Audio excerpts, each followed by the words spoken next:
Hi, இந்த செஷன்ல நம்ம பார்க்க போற டாபிக் multithreading. Multithreading அப்படின்னா 2 or more parts of the coding நம்மளால at a timeல ரன் பண்ண முடியும். இந்த each part of the program தான் ஒரு thread அப்படின்னு சொல்லுவோம். இதை எப்படி நம்மளால ரன் பண்ண முடியும்னு பாத்தீங்கன்னா separate path of execution. ஒரு கோடிங்க்குமே separate path of execution இருந்தாதான் நம்மளால ரன் பண்ண முடியும். இதுதான் multithreading. மல்டிடாஸ்கிங் அப்படின்னா என்னன்னு பாத்தீங்கன்னா மல்டிபிள் டாஸ்க நம்மளால சைமல்டேனியஸா பண்ண முடியும். இதுதான் மல்டிடாஸ்கிங். இதுல 2 டைப்ஸ் இருக்கு. First one process based, second one thread based. இந்த ப்ராசஸ் பேஸ்ட் அப்படின்றத நம்ம மல்டி ப்ராசஸிங் அப்படின்னு சொல்லுவோம். த்ரெட் பேஸ்ட் தான் மல்டி த்ரெட்டிங் அப்படின்னு சொல்லுவோம். ஃபர்ஸ்ட் நம்ம பார்க்க போறது மல்டி ப்ராசஸிங். மல்டி ப்ராசஸிங் அப்படின்னா இங்க ஒரு லேடி அட் அ டைம்லயே வெஜிடபிள் கட் பண்றாங்க, பாப்பாவை பாத்துக்கிறாங்க, வீடு கிளீன் பண்றாங்க, புக் படிக்கிறாங்க, மொபைல் யூஸ் பண்றாங்க. சோ அட் அ டைம்லயே ஒரு லேடி எல்லா ஒர்க்குமே பண்றாங்க. இதுதான் மல்டி ப்ராசஸிங். மல்டி த்ரெட்டிங் அப்படின்னா என்னன்னு பாத்தீங்கன்னா இந்த கேம்ல ஒரு பிளேயர் விளையாடிட்டே இருக்காங்க.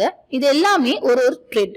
ஃபார் எக்ஸாம்பிள் இங்க பாத்தீங்கன்னா ஸ்கோர் போர்டு அப்படின்றது ஒரு த்ரெட், அப்டக்கிள் அப்படின்றது ஒரு த்ரெட், பிளேயர் அப்படின்றது ஒரு த்ரெட், காயின் அப்படின்றது ஒரு த்ரெட். இது எல்லா த்ரெட்டுமே ஒண்ணுத்துக்கு ஒண்ணு இண்டிபெண்டா இருக்கும், டிபெண்ட் பண்ணி இருக்காது. அது ஒர்க்க அது கரெக்டா பண்ணும், மத்தவங்களோட ஒர்க்க அது போய் டிஸ்டர்ப் பண்ணாது. இதுதான் multithread. Process based multitasking அப்படின்னா என்னன்னு பாத்தீங்கன்னா இதுல ஈச் ப்ராசஸ்மே செப்பரேட் மெமரி அதுக்கு தேவை. ஸோ செப்பரேட் மெமரி இருக்கணும் அப்படின்னா இது வந்து ஹெவி வெயிட்டா தான் இருக்க முடியும். ஸோ ஹெவி வெயிட் அப்படின்னா காஸ்ட் ஆஃப் கம்யூனிகேஷன் வந்து எப்பவுமே ஹையா தான் இருக்கும். ஸோ ஒரு ப்ராசஸ்க்கும் இன்னொரு ப்ராசஸ் நடக்கிறதுக்கும் நம்மளுக்கு டைம் வந்து அதிகமா எடுத்துக்கும். இதுதான் மல்டி ப்ராசஸிங். மல்டி த்ரெட்டிங் அப்படின்னு பாத்தீங்கன்னா சேம் அட்ரஸ்லயே நம்மளுக்கு சேவ் ஆகும். ஸோ நம்மளுக்கு அதனால ஸ்பேஸ் வந்து கம்மியாகும்.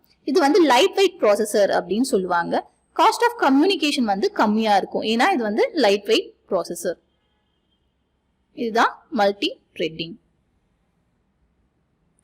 நெக்ஸ்ட் என்னென்ன அட்வான்டேஜ் இருக்கு மல்டி த்ரெட்டிங் யூஸ் பண்றதால அப்படின்றத பார்க்கலாம். இது வந்து ஒரு யூசர் வந்து இப்போ மல்டி த்ரெட்டிங் யூஸ் பண்றாங்க அப்படின்னா அது வந்து இண்டிபெண்டா இருக்கும். ஸோ ஒரு ஒர்க்கை இன்னொரு ஒர்க்கை வந்து டிஸ்டர்ப் பண்ணாது. ஸோ இண்டிபெண்டா இருக்கும். ஸோ நம்மளால மல்டிபிள் ஆப்ரேஷன்ஸ் வந்து அட் அ டைம்லயே நம்மளால பண்ண முடியும். நெக்ஸ்ட் பாத்தீங்கன்னா நம்மளுக்கு டைம் வந்து சேவ் ஆகும். இது வந்து ஒரு த்ரெட் இல்ல இன்னொரு த்ரெட்டையும் நம்மளால எரர் இருந்தாலுமே நம்மளுக்கு வந்து அஃபெக்ட் ஆகாது. ஒரு த்ரெட்ல இப்ப எனக்கு எரர் இருக்கு அப்படின்னா செகண்ட் த்ரெட்ல எனக்கு அது வந்து அஃபெக்ட் ஆகாது. இதுதான் மெயின் அட்வான்டேஜ்.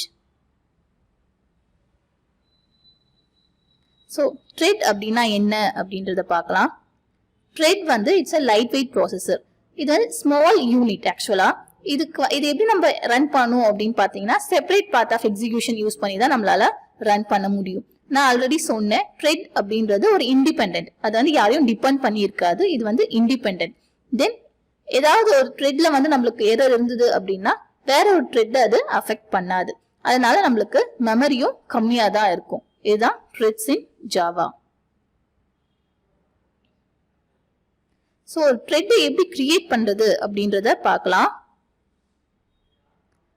நம்ம ஒரு த்ரெட்டை 2 டைப்ஸ்ல நம்மளால கிரியேட் பண்ண முடியும். ஃபர்ஸ்ட் ஒன் வந்து எக்ஸ்டெண்ட், செகண்ட் ஒன் வந்து இம்ப்ளிமெண்ட். எக்ஸ்டெண்ட் அப்படின்னா என்னன்னு பாத்தீங்கன்னா ஒரு சப் கிளாஸ் நம்மளால கிரியேட் பண்ண முடியும். ஸோ ஒரு பேஸ் கிளாஸ்ல இருந்து ஒரு சப் கிளாஸ் நம்மளால கிரியேட் பண்ண முடியும். அதுதான் எக்ஸ்டெண்ட். ஒரு பேஸ் கிளாஸ்ல இருந்து ஒரு சப் கிளாஸ் தான் நம்மளால கிரியேட் பண்ண முடியும். அதுதான் எக்ஸ்டெண்ட். இம்ப்ளிமெண்ட் அப்படின்னா என்னன்னா நம்ம எத்தனை சப் கிளாஸ் வேணாலும் நம்ம கிரியேட் பண்ணிக்கலாம். அதுதான் இம்ப்ளிமெண்ட்ஸ். இதுதான் difference between extend and implement. இங்க எக்ஸாம்பிள் பாத்தீங்கன்னா கிளாஸ் மல்டி எக்ஸ்டெண்ட் த்ரெட் அப்படின்னு கொடுத்துருக்காங்க. ஸோ நம்மளால ஒரே ஒரு சப் கிளாஸ் மட்டும் தான் நம்மளால எக்ஸ்டெண்ட் பண்ண முடியும். இங்க பாத்தீங்கன்னா பப்ளிக் வாய்ட் ரன் அப்படின்னு கொடுத்துருக்காங்க. அதுல த்ரெட் இஸ் ரன்னிங் அப்படின்ற ஒரு மெசேஜ் நான் கொடுத்துருக்கேன். அகைன் நான் ஒரு ஆப்ஜெக்ட் கிரியேட் பண்றேன். Multi t1 is equal to new multi of அப்படின்னு கொடுத்துருக்கேன். ஸோ அந்த த்ரெட்டை நான் ஸ்டார்ட் பண்றேன். அதான் t1.start அப்படின்னு கொடுத்துருக்கேன். இதே இம்ப்ளிமெண்டேஷன் பண்ணணும் அப்படின்னா கிளாஸ் multi3 implements runnable அப்படின்னு நான் கொடுக்குறேன். ஸோ இம்ப்ளிமெண்ட்ஸ்க்கும் எக்ஸ்டெண்டுக்கும் என்ன டிஃபரன்ஸ்? நம்மளால ஒரே ஒரு சப் கிளாஸ் தான் நம்மளால எக்ஸ்டெண்ட் பண்ண முடியும். ஆனா இம்ப்ளிமெண்ட்ல நம்மளால மல்டிபிள் சப் கிளாஸை நம்ம கால் பண்ண முடியும். இங்க பாத்தீங்கன்னா நான் 2 ஆப்ஜெக்ட் கிரியேட் பண்ணிருக்கேன். multi3 m1 is equal to new multi3 of then thread t1 is equal to new thread of M1 அப்படின்னா ரெண்டு ஆப்ஜெக்ட கிரியேட் பண்ணியிருக்கேன். ஸோ இதுதான் difference between extend and implement. இப்படிதான் நம்ம ஒரு த்ரெட்டை கிரியேட் பண்ண முடியும். Next life cycle of thread. ஒரு த்ரெட்டுக்கும் லைஃப் சைக்கிள் இருக்கு. அது எப்படி ஒர்க் ஆகும் அப்படின்னு பாத்தீங்கன்னா ஃபர்ஸ்ட் நம்ம ஒரு கிரியேட் பண்ணணும். அதுக்கப்புறமா அதுதான் நியூ, அதுக்கப்புறமா ரன்னபிள், ரன்னிங், டெர்மினேட்டர். ஸோ இப்படிதான் லைஃப் சைக்கிள் ஆஃப் த்ரெட் வந்து ஒர்க் ஆகும். நியூ அப்படின்னா என்னன்னு பாத்தீங்கன்னா ஒரு த்ரெட் வந்து இப்ப ஸ்டார்ட் ஆகுது அப்படின்றது தான் நியூ அப்படின்னு சொல்லுவோம். இதோட ஷார்ட்கட் என்ன பாத்தீங்கன்னா ஸ்டார்ட் ஆஃப் அப்படின்னு கொடுவாங்க. இதோட கீவேர்ட் என்னன்னு பாத்தீங்கன்னா ஸ்டார்ட் ஆஃப் அப்படின்னு சொல்லுவாங்க. தென் ரன்னபிள். ரன்னபிள் அப்படின்னா ஒரு த்ரெட் வந்து ஸ்டார்ட் ஆயிடுச்சு, ஸ்டார்ட் ஆனதுக்கு அப்புறமா ஒரு த்ரெட்டை வந்து நம்ம செலக்ட் பண்ணணும். அதுதான் ரன்னபிள். ஸ்டார்டிங் ஸ்டேஜ்ல இருக்கிறது தான் ரன்னபிள். Next running. ரன்னிங் அப்படின்னா ஒரு த்ரெட் நம்ம செலக்ட் பண்ணிட்டோம் அப்படின்னா அதுதான் ரன்னிங் ஸ்டேட் அப்படின்னு சொல்லுவாங்க.